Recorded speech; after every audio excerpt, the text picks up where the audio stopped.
on the copper side, it has that potential to hide really what our real exploration target is there, and that are these big Central African style sediment hosted copper deposits.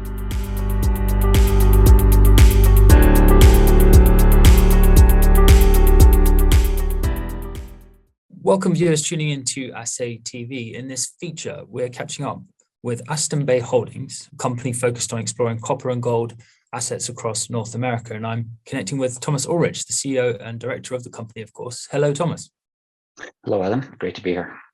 Yeah, thanks for taking time to catch up with us today. And look, for viewers who might be new to Aston Bay, could you give us the top line view of the company itself?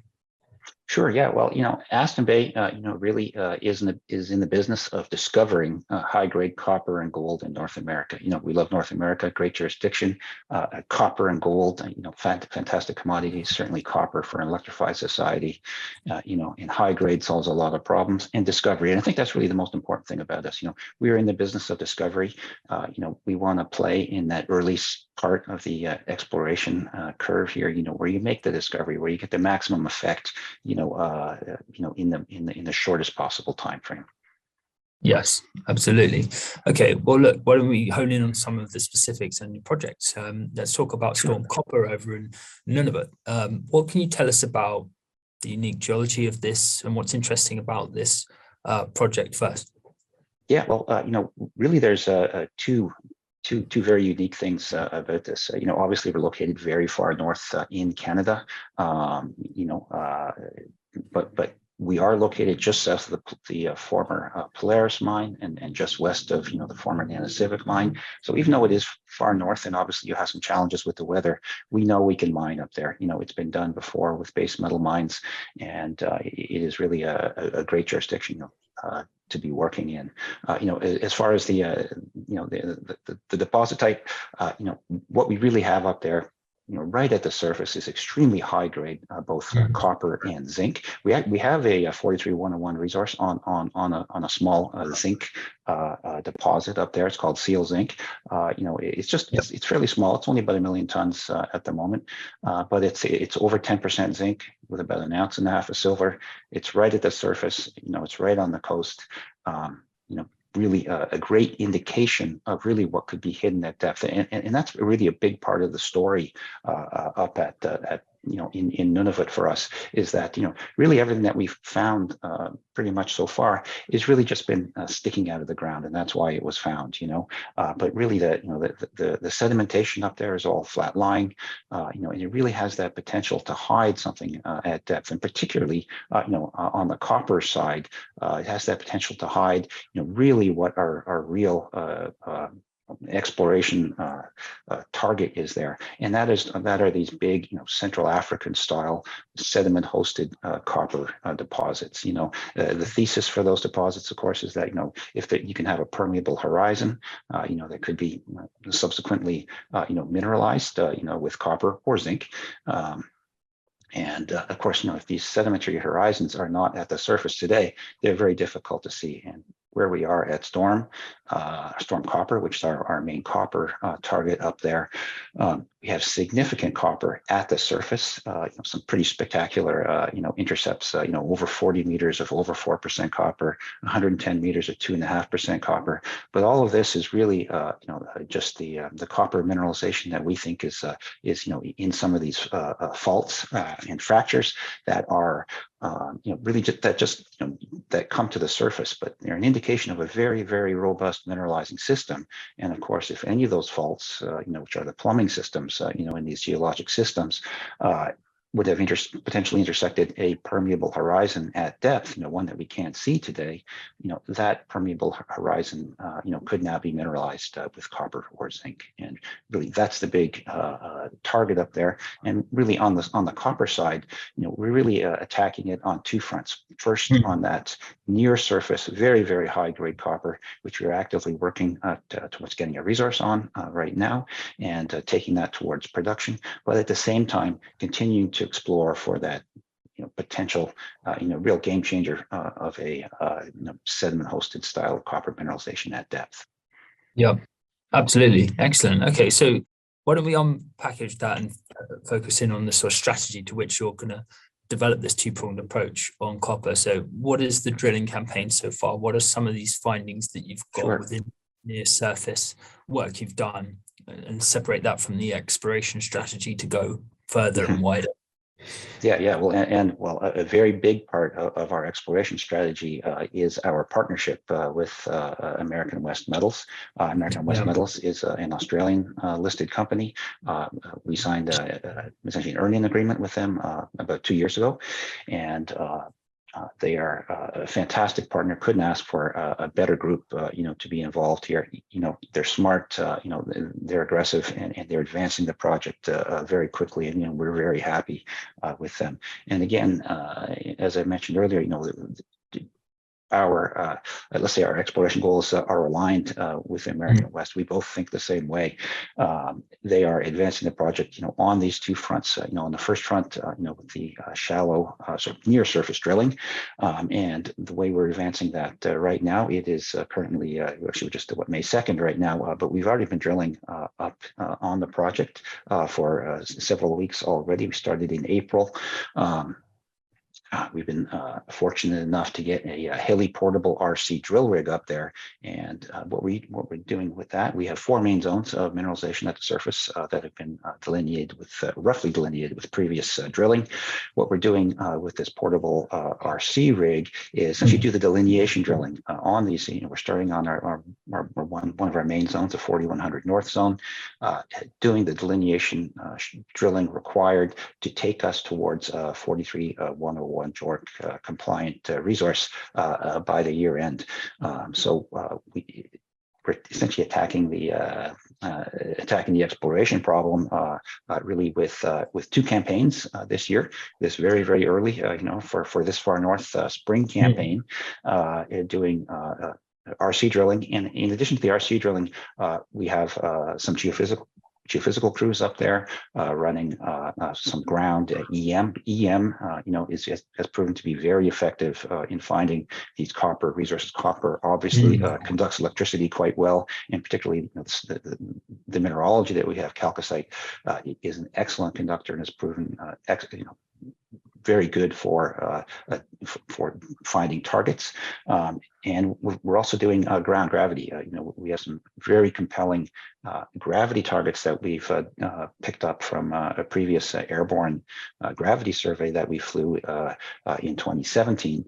And these 2 things together, we think, will help us both refine essentially the resource definition drilling, allows to make sure that we that is targeted very well, but also to pick up some new targets for that discovery drilling, the deeper targets. And what we would like to do, we're continue with the RC drilling in the geophysics this spring. We'll take a short break and then come back in for our typical summer program, continue with the RC delineation drilling, but also do some deeper diamond drilling for some of these big discovery targets.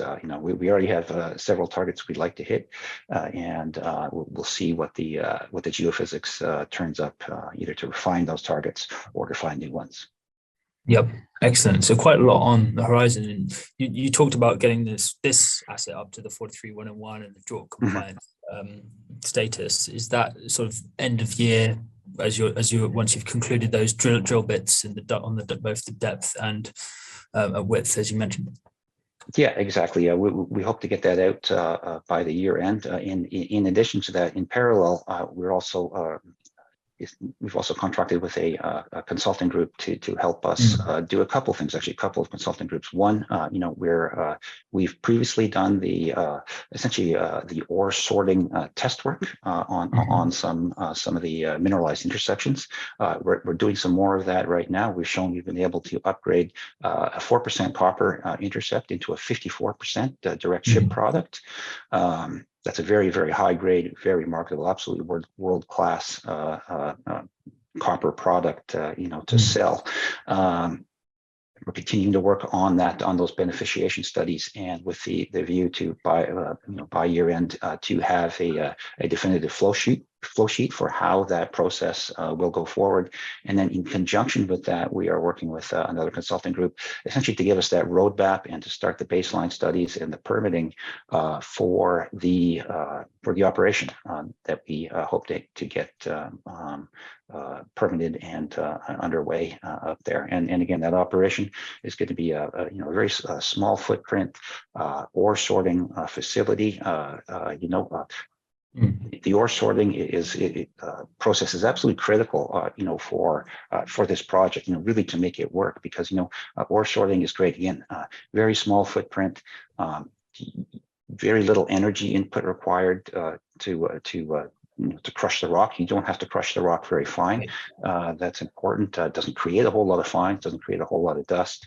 It's a dry process. Again, if you're not using water, that's all, certainly the optics of using water are always difficult. So if we don't need to use any water in our process, that's fantastic. And of course, the output.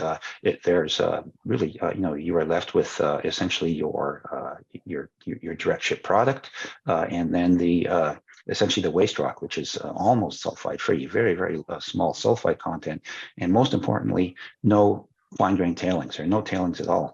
And in the Arctic, where we have permafrost, wet tailings just don't work. And so overall, this ore sorting process is absolutely critical. To develop a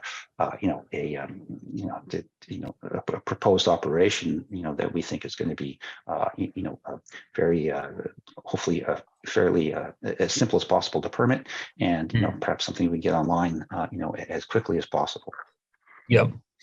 Yeah, just on that point on being so conscious of working up close to the Arctic Circle and that far north, I guess by virtue of being there, you've got these great grades, and maybe not as many companies have ventured that far, but also you have to be very accepting of the conditions up there. Could you just talk a little bit more about how it is to operate there, and maybe is this something that your an agreement with American West has helped them bring some sort of expertise in to help develop? Yeah, absolutely. One of the reasons I was impressed with American West is, they picked up on the ore sorting concept, right off the bat, obviously, and they have experience, getting these kinds of operations, in production in Australia, and that's absolutely critical up here. Now, of course, we're in the Arctic, and things are going to be different. Things are going to cost a bit more. We have to, just the transportation just to get up there. You don't have the built-in infrastructure nearby that you would have, in Australia, but we are located quite close, about 60 kilometers away from the town of Resolute Bay. Resolute Bay have been fantastic, and we certainly appreciate the support of the people up there. It's a fantastic staging point for us, to get people and material, onto the island to do work. A great source of labor. We hire folks from Resolute Bay to give us a hand, and that's always appreciated, to have a ready labor source nearby. And of course, people of Resolute Bay, perhaps they're one of the few Inuit groups up there that actually have a bit of a history, or a bit of a culture of mining, in a way, in the sense that they had the Polaris mine located just to the island, immediately next door. That ran for 20 years, from the early 80s to the early 2000s. They've seen mines come in and go, and certainly credit to Teck. Teck did a fantastic job in the reclamation of Polaris up there. I encourage you to go onto Google Earth and see if you can find any evidence of the former mine. They did a great job cleaning that up, and so having all that together, and just really allows us, or is going to help us, to get this project going. And of course, the other thing you have to remember, and this is particularly important for base metal mines, is we're on an island, and being on an island means you're always close to tidewater, and tidewater makes all the difference in terms of shipping heavy concentrates or product, right, and getting material to your operation. And in the north, the communities up there, they have this system. It's called the sea lift. Essentially, it's just a ship that gets loaded up down south every summer, and goes up and stops at all the communities, dropping off heavy items like sea containers and such. They have a crane on the ship. It goes onto a barge that they bring up, and essentially it's taken up onto shore. And moving material by sea is the cheapest way to go, and that is certainly important for us. In this operation, I'll take a project on an island, in a remote location rather than a sort of a landlocked project. Really, any day. Yeah, absolutely. Thanks, Thomas. And it sounds like you have positioning in perhaps regions that are conducive to mining, and have that strategic North American play, but maybe areas where not everyone's treading right now, if that's fair to say. That's right. And that's where the opportunities lie. Yep. Excellent. Well, look, thanks very much for the rundown of Aston Bay and a look under the hood at the projects and the exciting exploration work that you're doing. And we look forward to catching up again later in the campaign for this year that you've now started, when we speak with Assay TV again later this year. Great. Thanks, Adam. I look forward to it. Thanks, Thomas.